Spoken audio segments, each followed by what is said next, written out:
have been living off pot stickers for like 2 days. I fear that I've become a bit typecast in that class. I feel like I'm like stuffing my biceps. Hi everybody and welcome back and welcome to a new vlog. So today you're gonna spend the Sunday with me. I've just got like some prep stuff to do for the week ahead, mostly readings.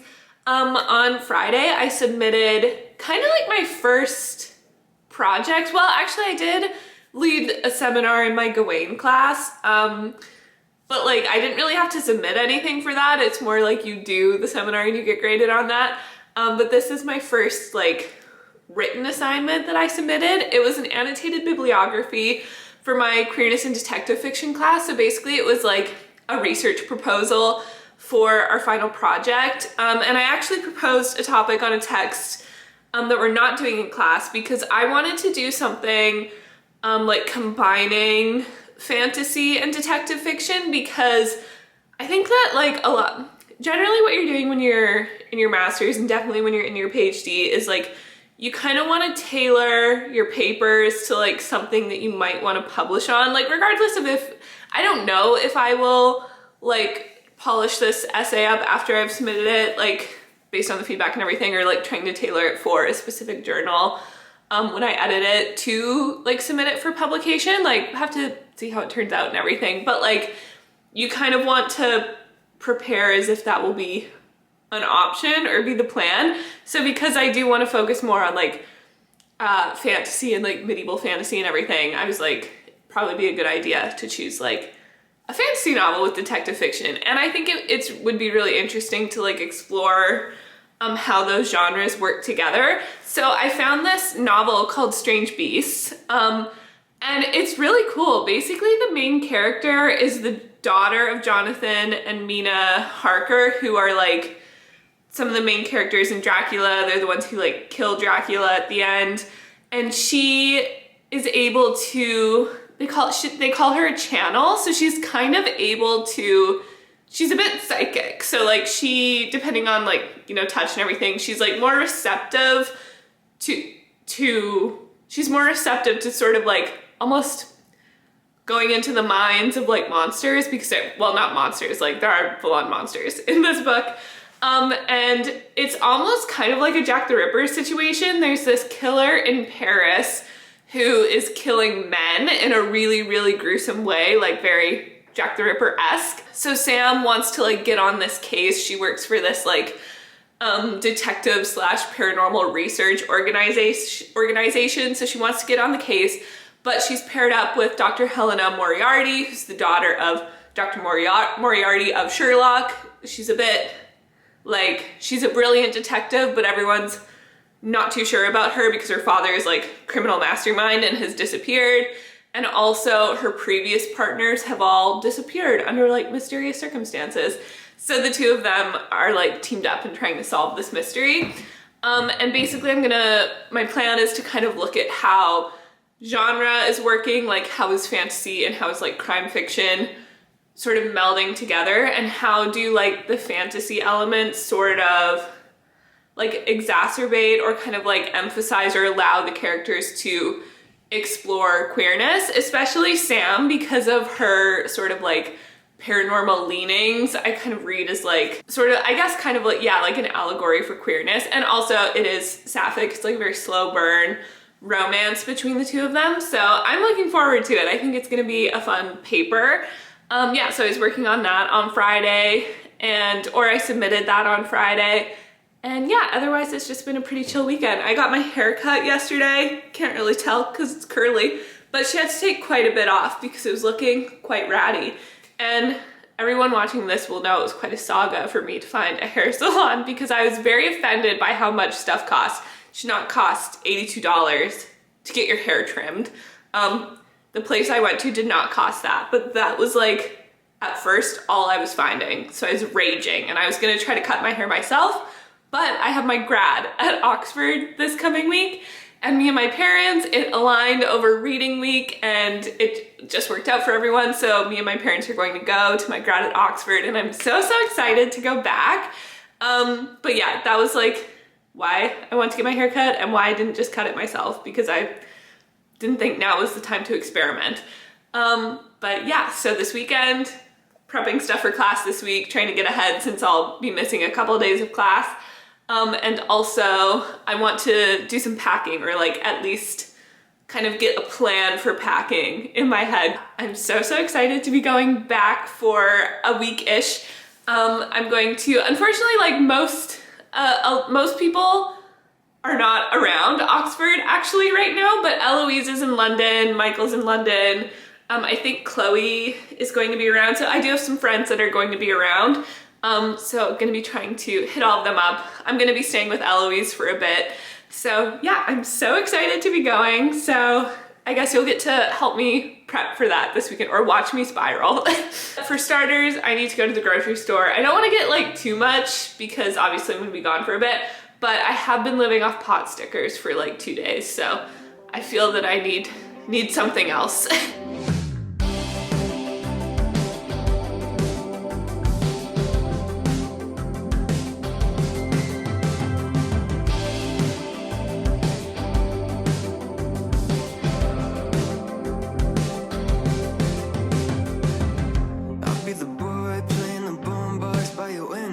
I'm just trying on stuff now to pack with me. So this is my graduation outfit, because basically for grad you have to wear your sub-fusk, which is white shirt, black skirt and pants, very specific denier tights. I think they have to be like minimum 40, like they have to be opaque.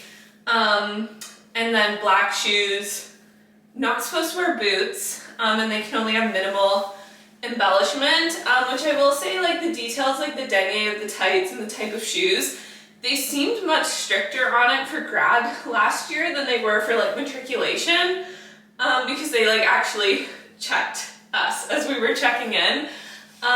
Yeah, so this shirt does have like this elasticated kind of thing on the sleeve, which I think looks nicer when you can see the same one that's around the waist, because the shirt has like a bit of a peplum. But you can't actually see this with the graduation robe, because the graduation robes have longer sleeves, so it's really just from like here down that you can see that. And yeah, so I'll have my robe, which has like the specific Oxford lace, and my MST hood, which is like, it's almost like a ribbony kind of hood thing. And then yeah, I'm not sure what shoes I want to wear. I'm just trying everything on to make sure that like things fit and look nice. So these are the ones that I wore last year, just like black leather ballet flats, which were nice and obviously are like the comfier option. I don't know if you guys will be able to see the whole thing. Ignore the mess on my chair and all over my room. But yeah, I could do that, which will be comfier to walk around in all day. Or I can do these, and I did check, and patent leather does appear to be fine, which I would say these are a little cuter, and they have a bit of a heel. They're not super uncomfortable, like I've worn them for a long time, but you know, obviously it's gonna be like a fair amount of standing and walking around during the day, so I'm not sure. And then the other part of your sub-fusk is like the ribbon that you wear as a tie, and the mortar board. Probably wear my hair down. But yeah, I already had this, which I bought with my like, is it called a scholar's gown? I don't know. Each like level of gown has a different name. So there's the undergrad ones, which are ugly. They're really short. They're like a short version of my scholar's gown, and then my gown that I would wear to like formals and stuff, and which I wore for matriculation, was like the sleeveless long black gown. So this is like, the grad one though is the nicest one, but I just rented it because they're real expensive to buy. But I think even technically last year, because I'd finished, like I'd already had my master's, I think even my second year at Oxford, I was technically supposed to be wearing like the master's gown to dinners and stuff. But like most people, even if they like have a second master's, or like the people getting their PhD, even when they have a master's and stuff, kind of sometimes don't, because they're really expensive. So a lot of people don't wind up buying them. But yeah, I'm just trying to figure out what I want to pack, because I'm going to be there for about a week, and I'm just going to take a carry-on and my backpack, and I don't want to overpack because, you know, maybe I buy some stuff. So I want to like take a few things that I'm just going to be able to make lots of outfits with, But a week is like not an insubstantial amount of time. So I don't want to bring like too many different pairs of shoes or whatever.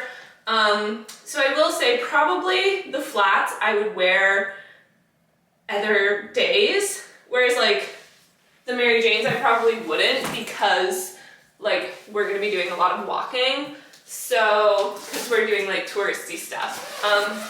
So I don't know.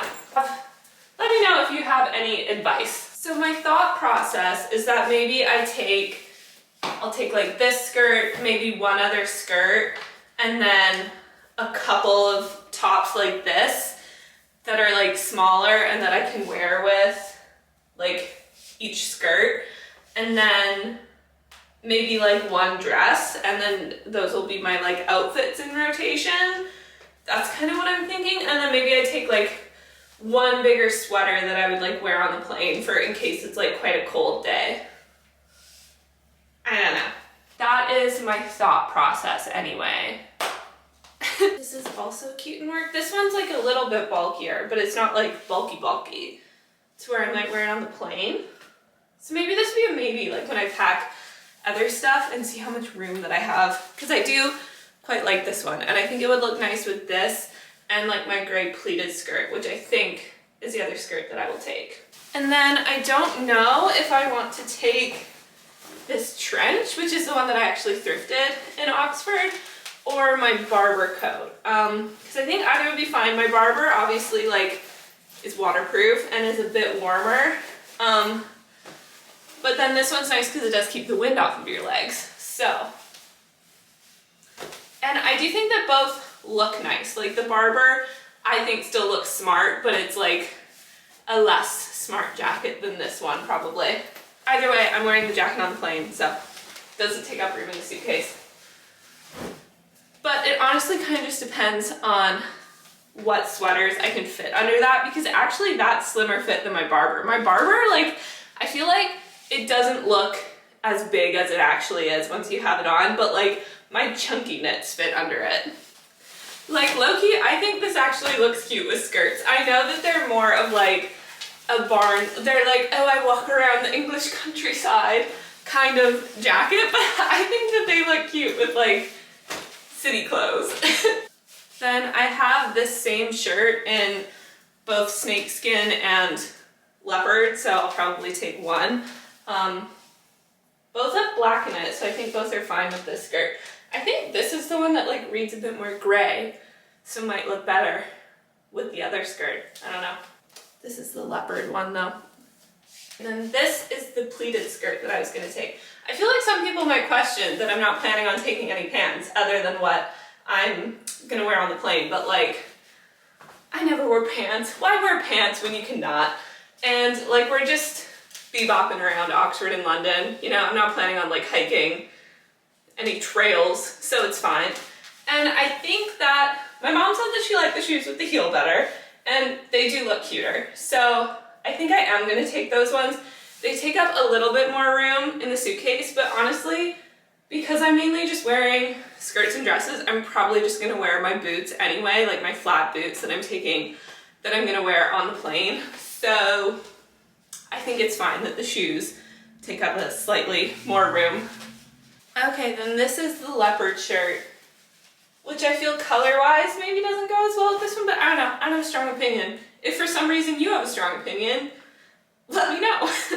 This is what I was thinking about taking as like a heavier sweater for like a day, if it's like a day where it's really cold. And then I was just gonna wear this with like comfy pants on the plane.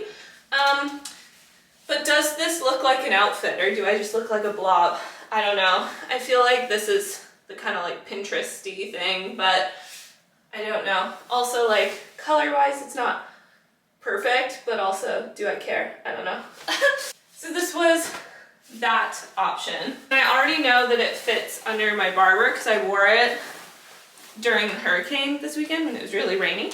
Yeah, it's a bit too big though for under the trench. I look like a sausage. So then maybe the Barber makes the most sense to take coat-wise. Again, I don't know. This is my other sweater option, and it's really itching me right now because I don't have an undershirt on it. This is another thing that I thrifted in Oxford. And I think like it probably looks cuter and looks better with the skirt, but again, I don't think that it would fit under any of my coats. Like, the sleeves are massive, so if you're wearing this with a coat, it needs a very specific kind of coat and not one that I would be taking. Oh, it might fit under here. No.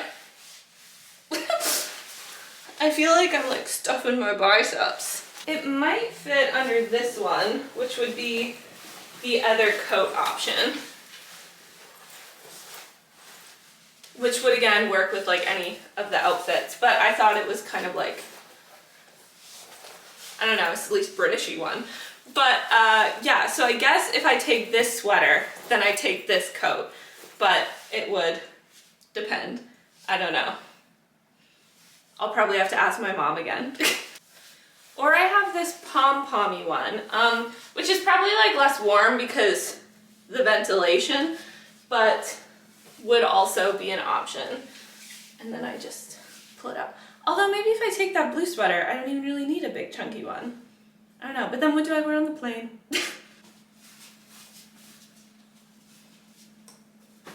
And then normally I wouldn't bother taking a steamer, and I just like hope that the hotel had like a hair dryer and I could make do with that to get the wrinkles out. But because it's grad and I want to like make sure that I can look nice, I am going to take this just to make sure I can get all of the wrinkles out.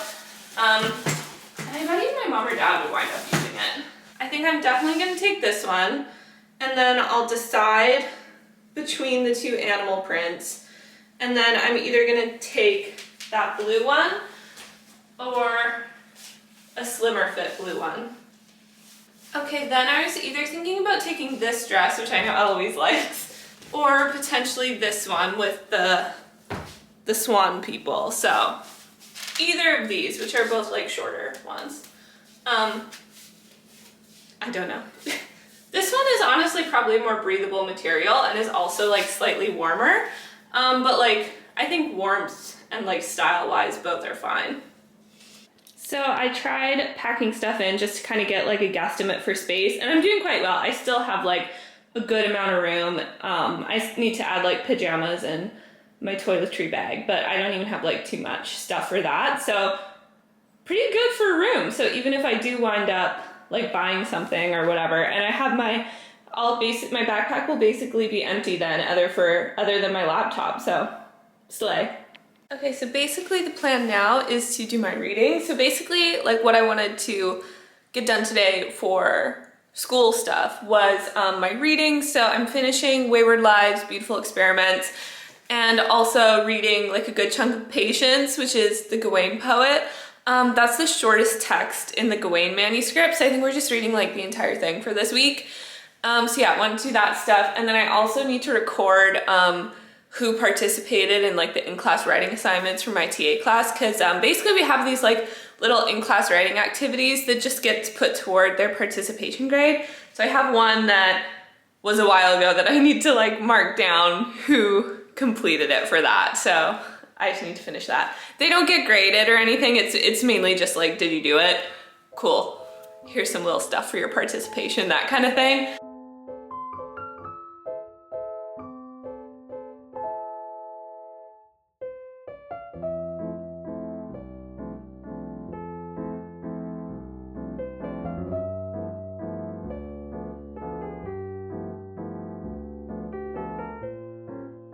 Okay, so I've been doing some of my reading. So I'm reading Patience by the Gawain poet.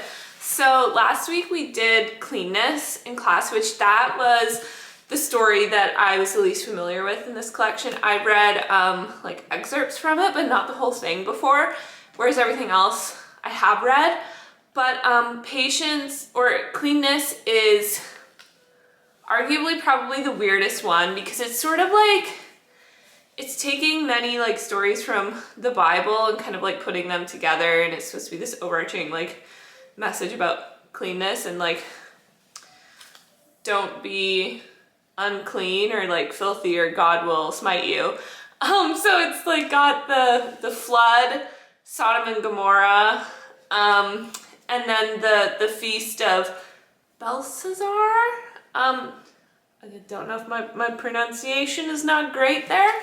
But yeah, so it's really interesting. Obviously, this is like the most violent in the story and like the least, it's kind of one of the most problematic, and it's really interesting reading it after Gawain, especially because our last couple classes of Gawain, we're talking about all of the like real kind of like queer overtones in the story.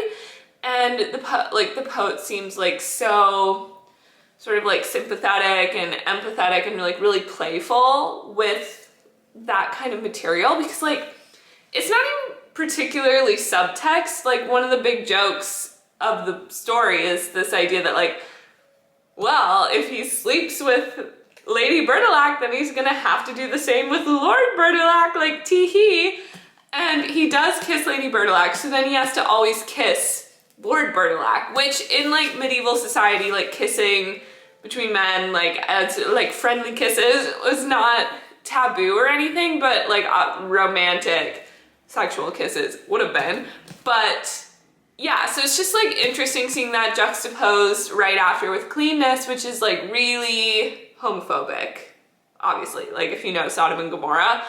But we did kind of talk about like, yes, this poem like is all of that. Like it is very intolerant. It's very homophobic, racist, and very like violent. And the poet is sort of like, or it seems that the poet is kind of like agreeing with all of those things, but it also seems like the poet is asking questions or kind of problematizing a lot of those ideas, because he's focusing like so much on sort of the pain and like the violence and kind of the illogic of some of God's wrath. And even at one point, like God regrets the flood. Like he's like, yikes, that was a mistake. I'm never going to do that again. And he like regrets wiping out his creation.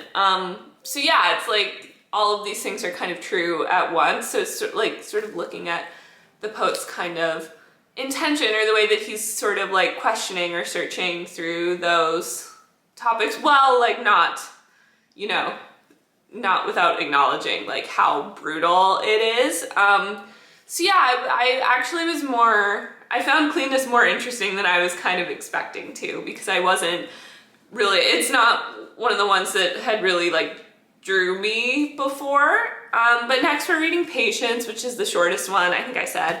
And it's like Jonah and the Whale.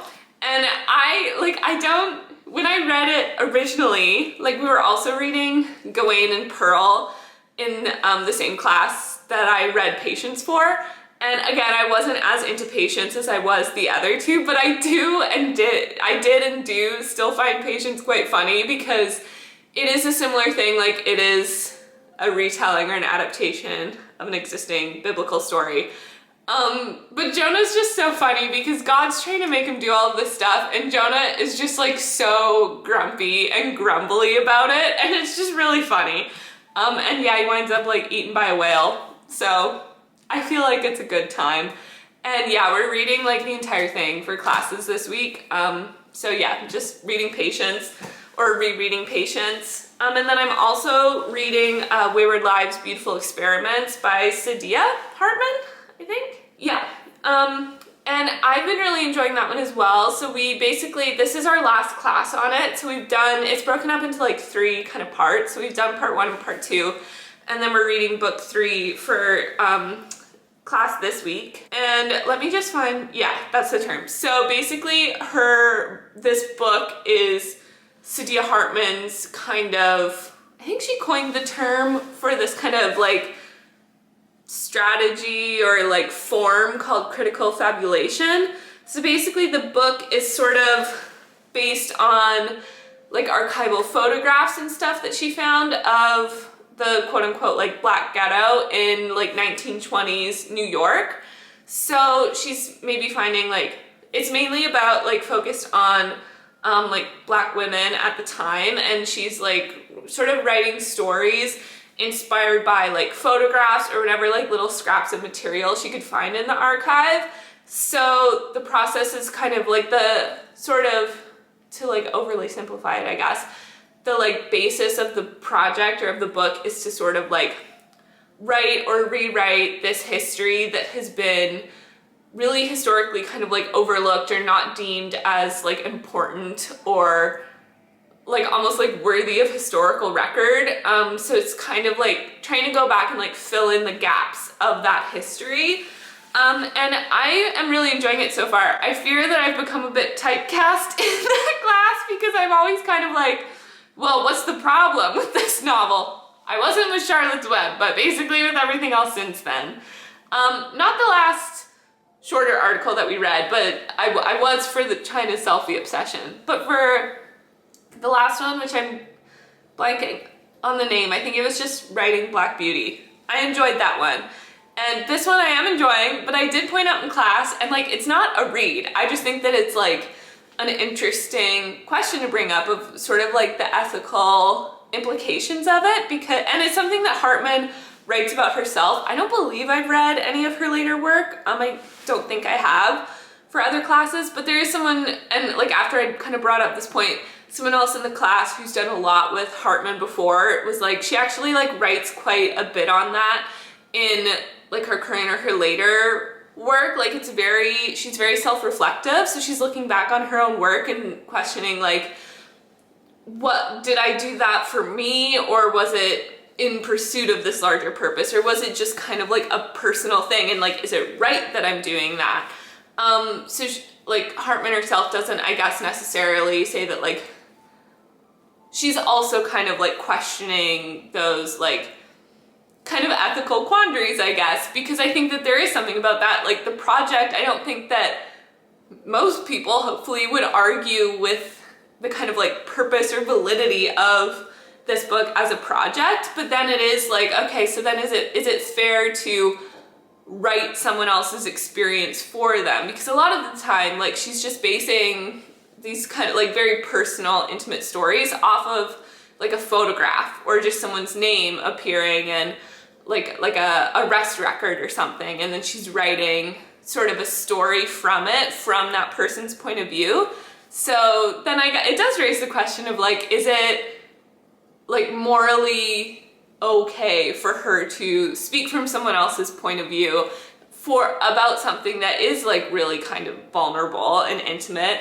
And is it okay to kind of ask these like real people, a lot of whom like they do have the real names for, and asking them to kind of like sort of stand for this historical moment or represent a kind of like idea or represent this like moment or question without knowing like, would they have even agreed to it necessarily?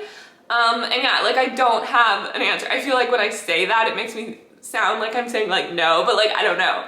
And I guess it's like kind of one of the things with traditional like historical fiction too, where you're writing from the perspective of like a real historical person, but you're telling like a fictionalized account. But I think the thing with historical fiction is that like with that kind of genre like blanket over it, there is like an understanding that like this is a fictional version, whereas this is almost like kind of presented as like historical fact.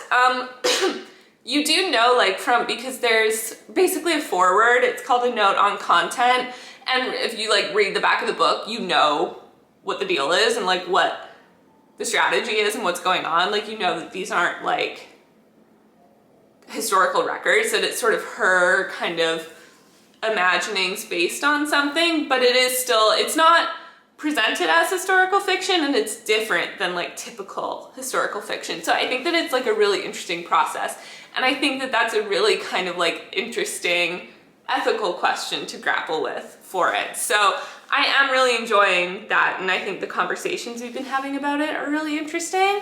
So yeah, I'm excited to have our last class on it and like get everyone's kind of full impressions on the book. And then yeah, that's kind of like all I have going on right now. Hi guys, so I washed my hair. I attempted to do a bit of a blowout with my like shark round brush thing, which I feel like it kind of worked. I'm experimenting with the round brush thing, because I would like to learn how to do that. I didn't have like any mousse or anything, so I feel like it's not as voluminous as it could be, and also I haven't like totally figured out how to do that yet, but I quite like it. I probably could have gone another day with my hair, but I did want to see like the layers and everything when it was straight, and I quite like it.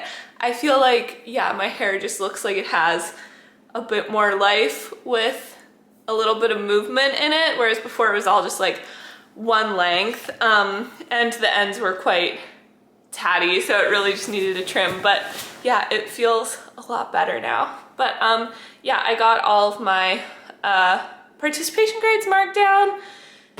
Still doing some reading and everything, but I'm probably just gonna be chilling for the rest of the night. So I think I'm gonna end the video here. Thanks for watching, and I'll catch you in the next video. And there's gonna be some like London, Oxford stuff in the next couple of weeks. So that's very exciting.